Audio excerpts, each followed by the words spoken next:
गुरु तुल्य आदरणीय श्री दयाराम यादव जी के मुखारबिंद से सुनने के मिला। लगभग हमारे पिताजी की उम्र का तो मोतीलाल चाचा हैं, लेकिन कहत रहे कि श्यामधर बड़का भैया खैर उम्र समय क्यों छिपाए ना सकत ना, भेष बदल सकत है आदमी डाई हुई लगाए के, लेकिन उम्र ना छिपत ना। बहुत बहुत प्रणाम बाप सबके।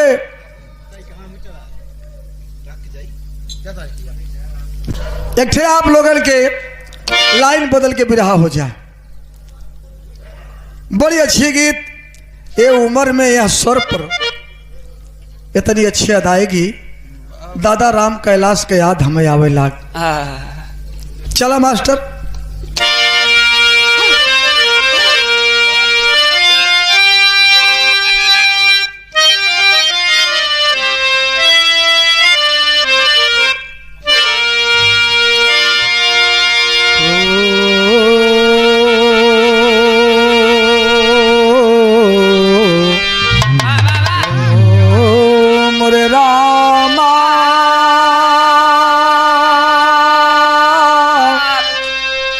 अरे मरे रामा हो राम,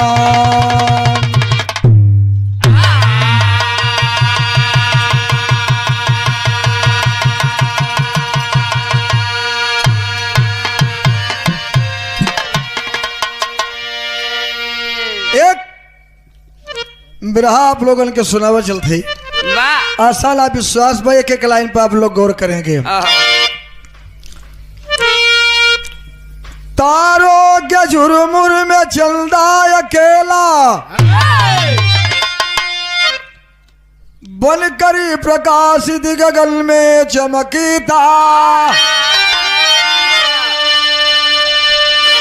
रजनी हुई लुप्त पूनम है आई, सवेरे खिलाली दिन करी दबकता,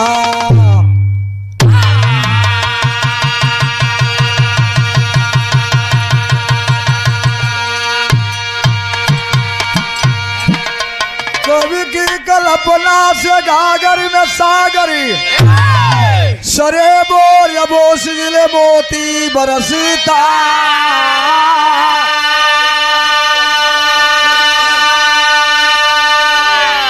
बागों में पंछी पिया धुनी अलापति, पपिया सेवाती बिना है तरसता,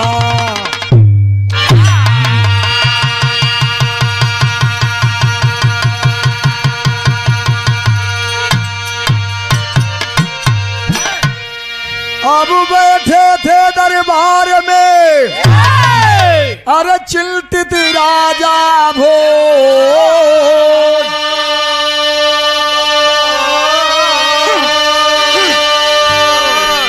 अरे कालिदास ने जा करके की प्रणाम सरोजी,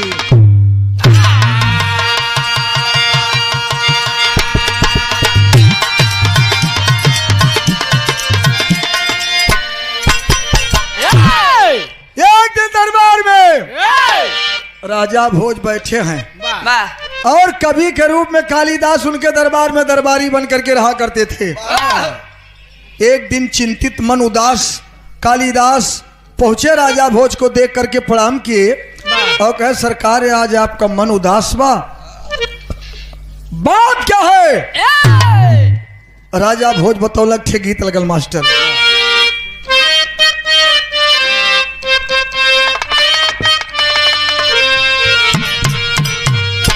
अरे आए मुसाफिरी आए मुसाफिरी भटकता है क्यों दर दर,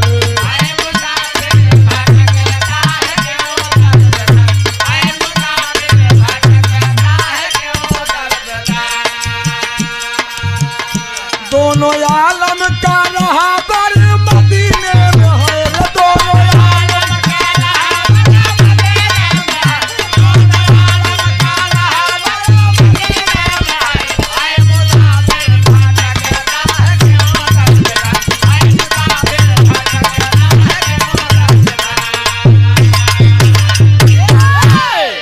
वाह वाह। कभी भाव लिखलन राजा भोज कहलन के काव्य रचना, अरे काव्य रचना से तेरे तरफते रहे।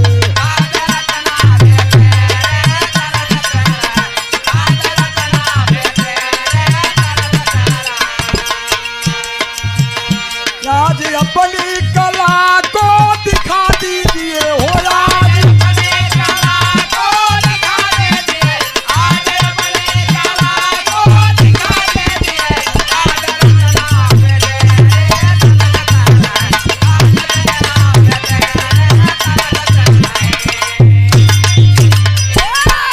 काव्य रचना से तेरे तरसते रहे, आज अपनी कला को दिखा दीजिए। कालिदास कला कला कहे मैं सुना हो तुम रचनाकार हो, तो रचना अपनी दिखा दीजिए। कहे कौन सी रचना? राजा भोज बतौलन अरे घर में नारी मेरी नारी नवेली भवन में मेरे,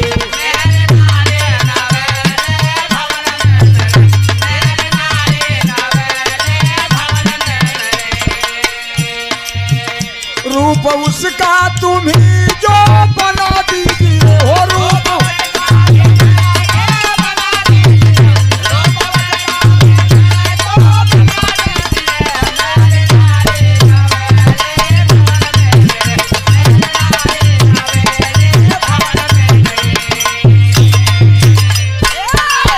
कहे कि हमारे औरत हमारे घरे में हो, उसका रूप आपने कभी देखा नहीं है, हो उसका रूप बना दीजिए, मैं जान जाऊं कि आप त्रिकालदर्शी हैं और रचनाकार हैं।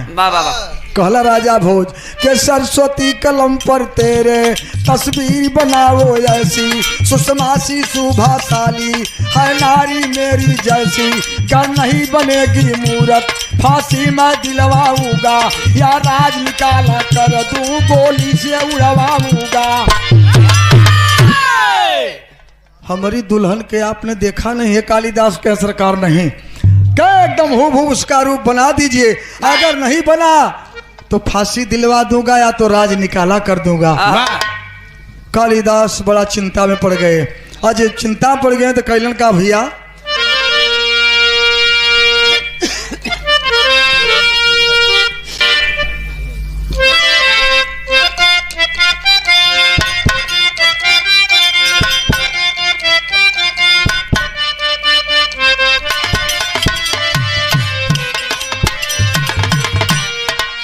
मास्टर संकेत देना, कुछ ना छिपाऊंगा सब कुछ बताऊंगा, तुझको कसम से मैं अपना बनाऊंगा, तू है सनम मेरा प्यार वे मेरा दिल तेरा याद।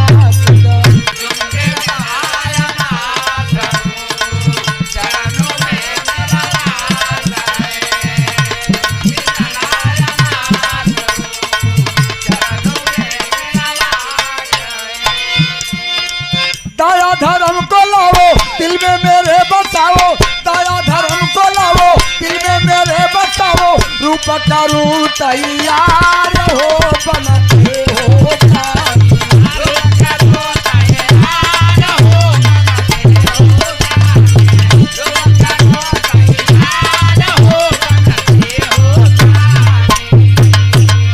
अरे माँ ज्ञान की दायनी हो, ज्ञान दो मुझे और मेरे दिमाग में प्रवेश हो जाओ, वरना मेरी फांसी हो जाएगी, गोली से उड़वा देंगे राजा। माँ की स्तुति कैला, माँ सरस्वती की कृपा है, जाने कितना मूर्ख ज्ञान का झोली भर लेना बाबू। माँ सरस्वती प्रत्यक्ष होवे लगली, यहाँ छह गीत लग गई।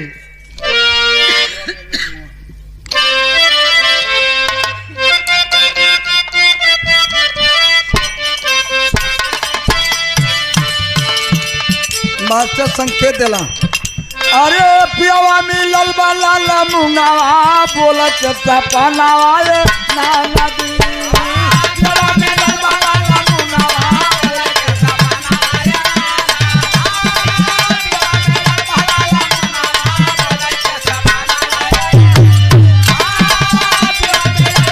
ना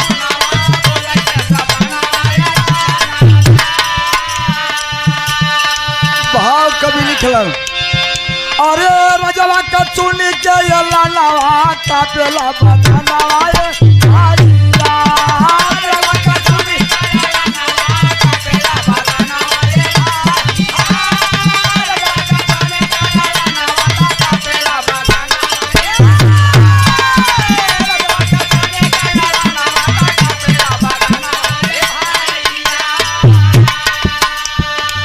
माई के मूर्ति से माई के कृपा से मूर्ति बनाए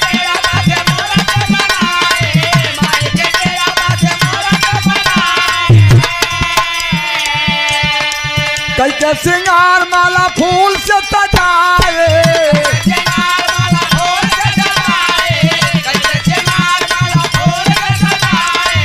अरे जहिया में तिलक का निशानवा पेला बदनवा ये भाईया जहिया में तिलक का निशानवा पेला बदनवा ये भाईया जहिया में तिलक का निशानवा जहिया में तिलक का निशानवा पेला बदनवा ये भाईया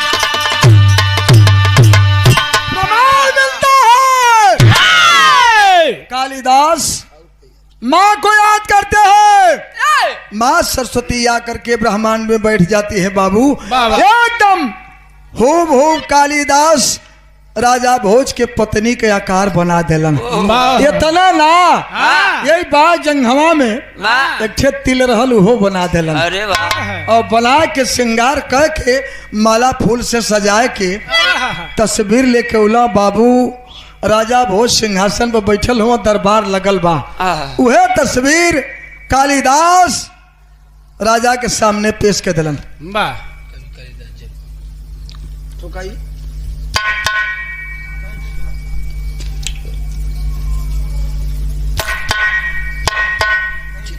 ठीक है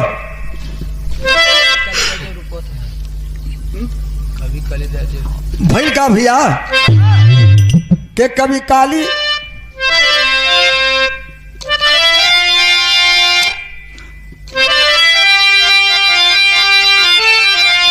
कभी कालिदास जब रूपवा थमाए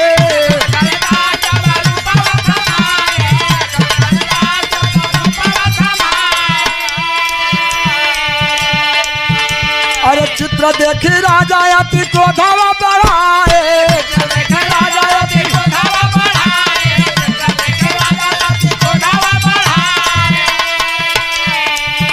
अरे छोड़ो दरबार मरुआ तलवा का पेला बदनवा ये भाईया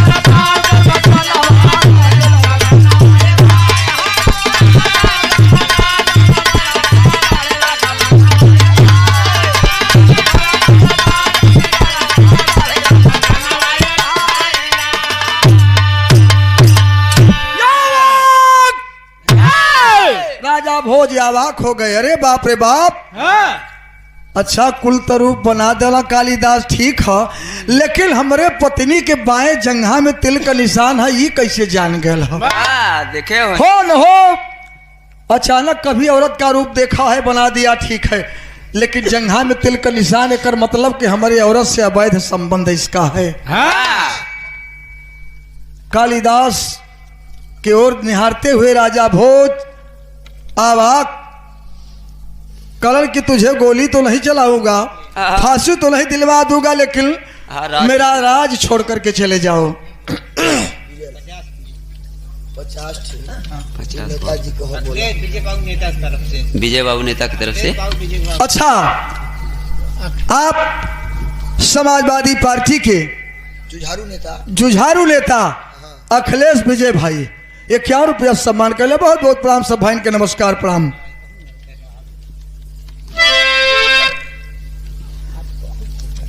कालिदास परिवार लेकर के अपना चल देते हैं बाबू विदेशिया के लाइन बाकी तो जी छोड़ी के भवानावा के अब कालिदास चली भैला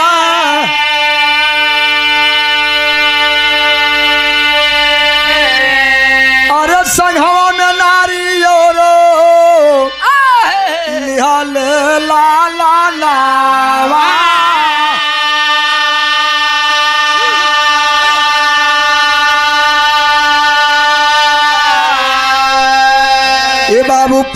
उज्जैन कैला गैला एक गौआना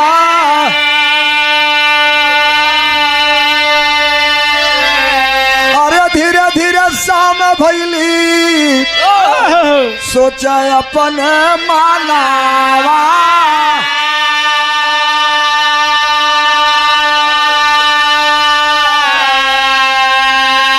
ये बाबू कहाँ रहा बेरतिया में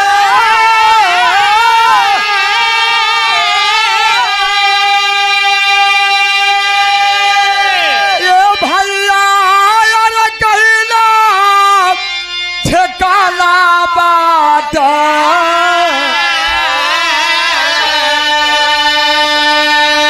अरे बाहर विधाता कैसन तोहरो राजा नावा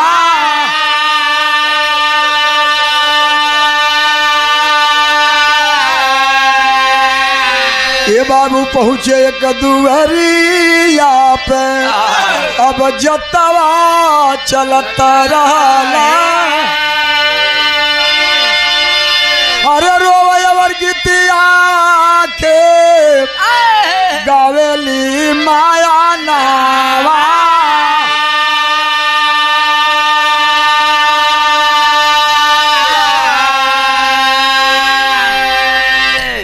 प्रमाण मिलता है बाबू कालिदास उज्जैन की धरती छोड़ करके दूसरे प्रांत में चले गए, दूसरा राज में गए। शाम का वक्त हो गया, कालिदास सोच गए मेरे लिए पूरा देश अजनबी है, मैं कहाँ रह सकता हूँ। एक दरवाजे पर पहुंच गए, शाम का वक्त है, एक बूढ़ी माँ जाता चलावत हो, रह रह गीत गावे और थोड़के देरी में रोवे, क्षण में रोवे क्षण में गावे। कालिदास अपना परिवार लेकर के रुक गए अपनी पत्नी और बेटा के साथ। कालिदास कहे अरे आज तक तो हम ही देखली है कि खाली जाता पीछे में माई बहन गीत गावली, ये कैसन औरत बाप क्षण में रोवत क्षण में गावत हो। तेरी कलाई है मास्टर। अरे मोरे राम सागर में नीर के पंकज खिल गए, जननी बिकल हो के भरे नीर से गागर गागर गागर गागर गागर।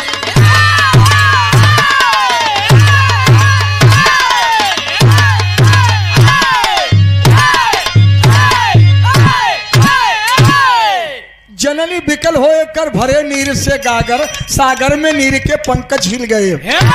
तो कभी किए मन विचार को पठाए बार बार,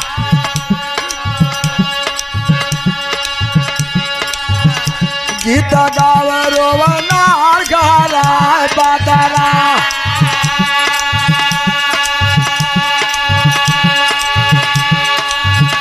चिंता चित्ता में या पाछल में बोला जा कुमार,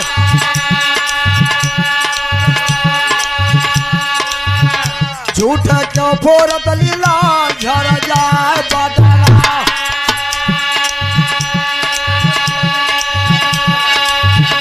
तब से बुढ़िया कई सुनाई ठीक दुख से घबराई, टोली धन से द्वार आई धर धराए बदरा।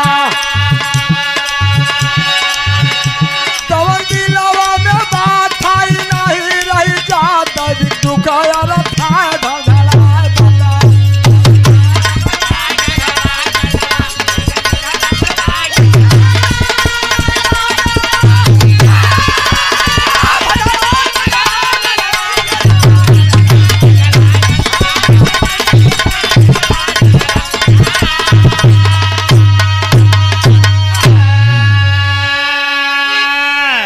दिलवा में बात थाई नहीं रही जात, दैविक दुख अर्थात धड़धड़ाए बदरा। ए बाबू आप क्या हुआ? कालिदास अपना परिचय तो नहीं बताए, कहे माँ एक मैं राही हूँ, मुझे आश्चर्य हुआ कि तुम गीत भी गा रही है और रो भी रही है, जाता चला रही है। उस समय माई बुढ़िया आंख में आंसू झरझर झरझर आंसू गिरत हो बाबू कालिदास के सामने कहल हेलो हेलो का कहलस या छे गीत लगई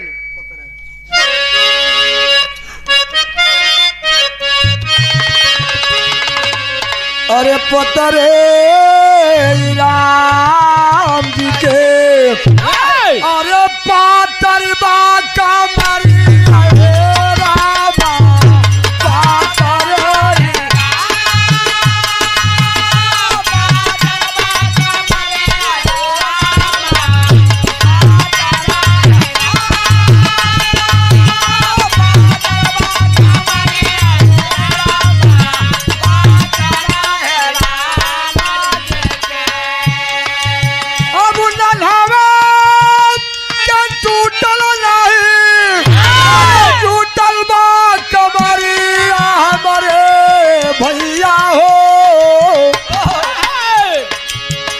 पातर चलावा कहे अरे पातर बा कमरिया हे रामा पातर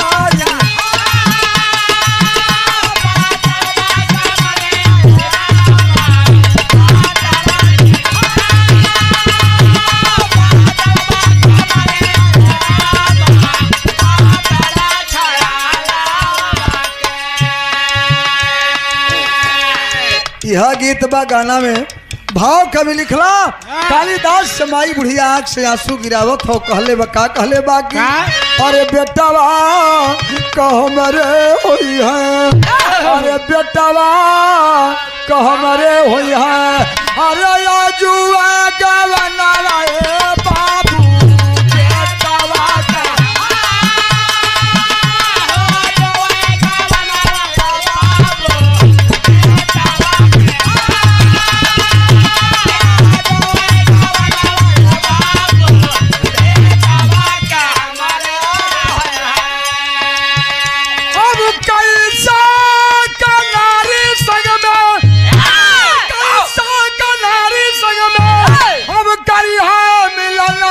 बाबू बेटावा तो हमारे होइया बेटावा तो हमारे होइया या जुआ दवना रे रामा बेटावा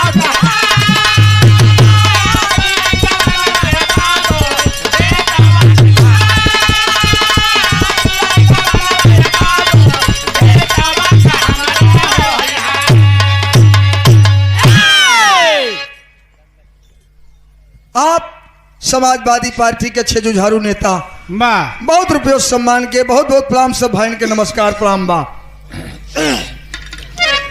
कालिदास से माँ बुढ़िया कलश बाबू आज हमारे बेटवा का गवन हो वही खुशी में गीत गावत है बेटवा हमारा दुल्हन लिया के होते हो अब तक हम आई बेटवा के ब्याह में खुशी हो आ गीत गावत हो तो रोवत कौन कारण हो माई बतौलस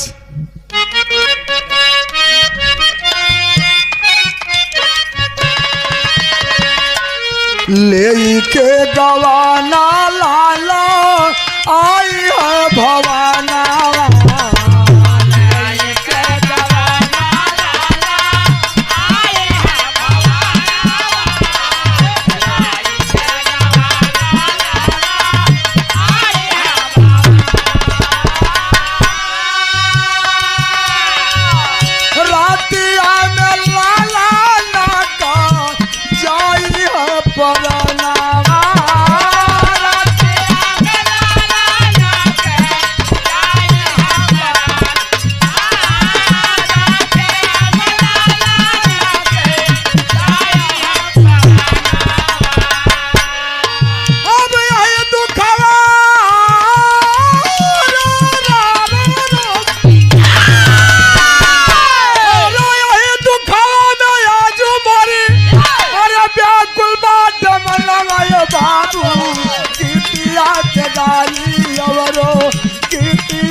बेटा आज अपना गौना लाने के लिए गया है और थोड़ी ही देर में लेकर के आ जाएगा।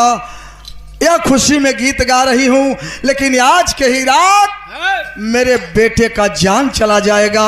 इसी वियोग में मैं रो रही हूं। जान हूं कैसे? माई बुढ़िया कलश के बाबू, एक दानव आता है इस गांव में, बड़ा परेशान करे। गांव में एक जने के एक जने घरे 3-3 चच्चे लड़कन के खाए जाते रहे। पूरा गांव इकट्ठा हो करके उस दानव से विनती कैला तो वो सरी लगल बा। एक दिन एक घरे से एक लड़का, तब कहे आज हमारे बेटवा का नंबर हो और हमारे बाबू एकलौता एक ही बेटा है। बेटे की जान जावेगी याद आती है तो मैं रोने लगती हूँ, और गौना की याद आती है तो मैं गीत गाने लगती हूँ। कालिदास कहे माँ माँ तू चिंता मत कर, एक ही तेरे बेटा है ना, तो मैं तेरे बेटे के बदले अपना जान दे दूंगा। कालिदास से माँ बुढ़िया कलश की बाबू 3 प्रश्न करता है दानव। अगर प्रश्न का उत्तर पा जाए तो बच्चा नहीं खावेगा। कालिदास के सवाल भी करता है, कहा कालिदास सुशी बुढ़िया के दरवाजे पर रुक गए। माई कलश खाना पीना करना, अब खाए के क्या करब? खाने की जरूरत ना बा, बस आपके बेटा के बदले मेरा जान जावेगा। क्या कहला बाबू? कालिदास कहे मैं पहरे पर जाऊंगा। कालिदास की धर्म पत्नी, पति के मतलब पति के राख है। बिया हो गया तब वही ना हो, चाहे हम एकर दुल्हा है हमार दुल्हन है, हमारी औरत हम एकर मर्द है। पति का मतलब पति के राखा, पत्नी का मतलब पतन के रोक। पतन नहीं रोक पाई द्रौपदी, महाभारत हो गया बाबू। कहा गया है पति के मतलब पति के राखा, पत्नी के मतलब पतन के रोके। स्वामी आप हमारे सिंदूर हैं, हमारे रहतबे आप दरवाजे पर जाइए और शेर खाएगा, दानव खाएगा, मैं जाऊंगी। पूत कपूत तका धन संचो और पूत कपूत तका धन संचो। बेटा खड़ा था, आंख में आंसू लेकर के कहा माँ माँ तुम दरवाजे पर नहीं जाएगी, पिताजी नहीं जाओगे, मैं जाऊंगा दानव के सामने। मां आचर से बेटे को छुपा लेती है। कालिदास बेटे को अखबारी से पकड़ लेते। लाल बेटा कहा ना मां पहरा पर मैं जाऊंगा दरवाजे पर, बुढ़िया के बेटा के बदले वह मुझे खाएगा। लेकिन आप महान कवि हैं,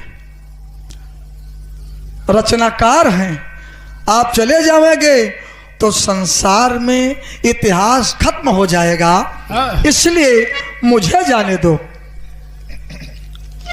बाबू तुलसीदास लिख दिए, तुलसीदास लिखे कि तुलसी पंछी के पिए घटई न सरिता नीर, दान किए धन न घटई जौ सहाय रघुबीर। तुलसीदास से जाने कि ब्राह्मणवाद बाहुल्य क्षेत्र है, यहाँ ब्राह्मणों की पूजा होती है। बैकवर्ड समाज के लोग ब्राह्मण को आप लोग दान करोगे, उनका पैर पकड़ोगे तो आज जीवन धन घटेगा नहीं। जैसे तालाब में समुद्र में चिड़िया पानी पियत ब रोज पियत बा लेकिन घट नहीं रहा है, उसी प्रकार से आप लोग दान करेंगे तो धन नहीं घटेगा ना।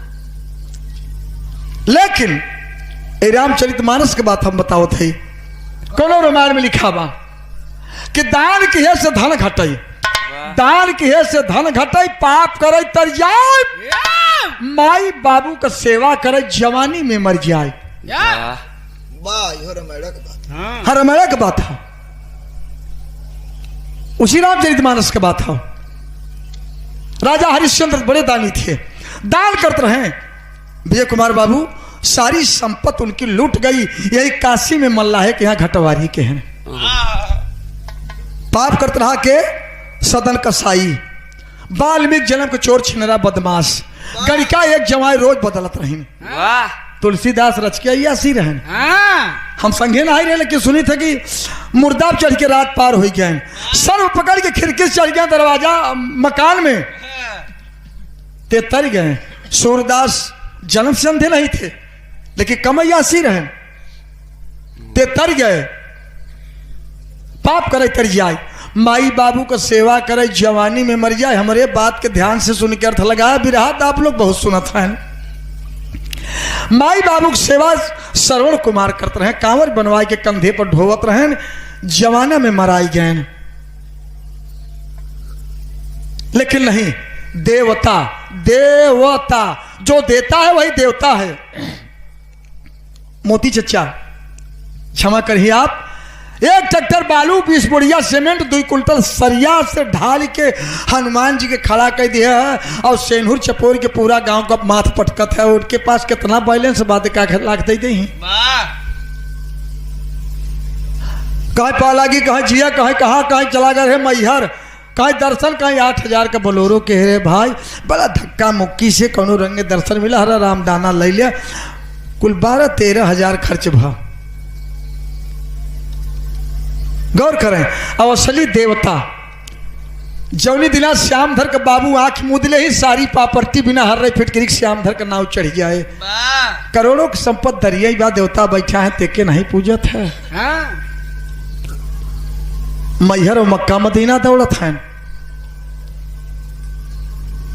परिवर्तन हो गया, पर चौवा काम हो गया।